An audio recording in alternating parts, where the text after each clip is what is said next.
আসসালামু আলাইকুম। এই দৃশ্যগুলো দেখে আপনার কি মনে হয়?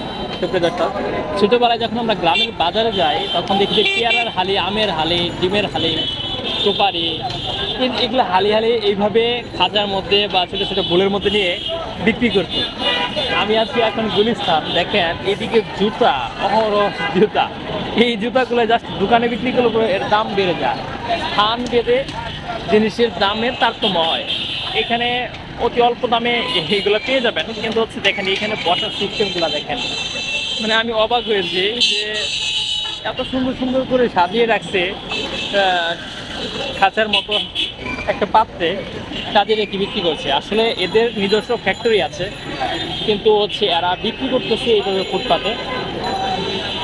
মাই গড, পুরো রাস্তা এদিকে যদি আমি যাই, চায়না জুতা থেকে শুরু করে সকল ধরনের জুতার কালেকশন দেখেন, ইউজ পরিমাণ। এবং অনেক অনেক অনেক ভালো ভালো লোক এখান থেকে মাল কিনে, কেননা হচ্ছে তারা দোকানে সিকিউরিটি বা দোকান ওইভাবে পায় না, বিধায় জাস্ট ভ্যান গাড়িতে বা টলিতে কাগজ বিছিয়ে খাঁচার মধ্যে বিক্রি করছে। দেখেন চায়না জুতাগুলো রয়েছে, সুন্দর সুন্দর কালেকশন আছে। আর এইদিকে দেখেন ডিসপ্লে করে সাজিয়ে রাখছি। এই জুতাগুলাই জাস্ট হচ্ছে চায়না জুতা, তো এগুলো গ্যারান্টি ওয়ারেন্টি নাই।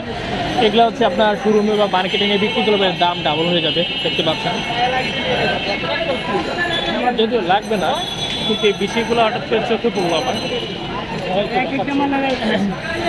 আসলে আমাদের একটা সৈনিক স্যার বলেছিল যে স্থান বেঁধে জিনিসের দাম বেড়ে যায়, এগুলো তাই। এগুলো হচ্ছে এদের নিজস্ব ট্রেডিং লাইসেন্স কিংবা হচ্ছে ফ্যাক্টরি রয়েছে, তাদের কোনো খরচ বহন করতে হয় না, রাস্তার ধারে বিক্রি করছে বিদায় এগুলোর দাম অল্প। অনেক ভালো ভালো জুতার কালেকশন এখানে রয়েছে, আপনারা চাইলে পরে এখান থেকে নিতে পারেন। যাই হোক, সেটা আপনাদের ইচ্ছা। আমার আমি দেখেছি আর আপনাদের দেখানোর দাম কখনোই হতে পারে না, দেখানোর যাতে মূলত ভিডিওটি করা। ধন্যবাদ ভিডিওটি দেখার জন্য।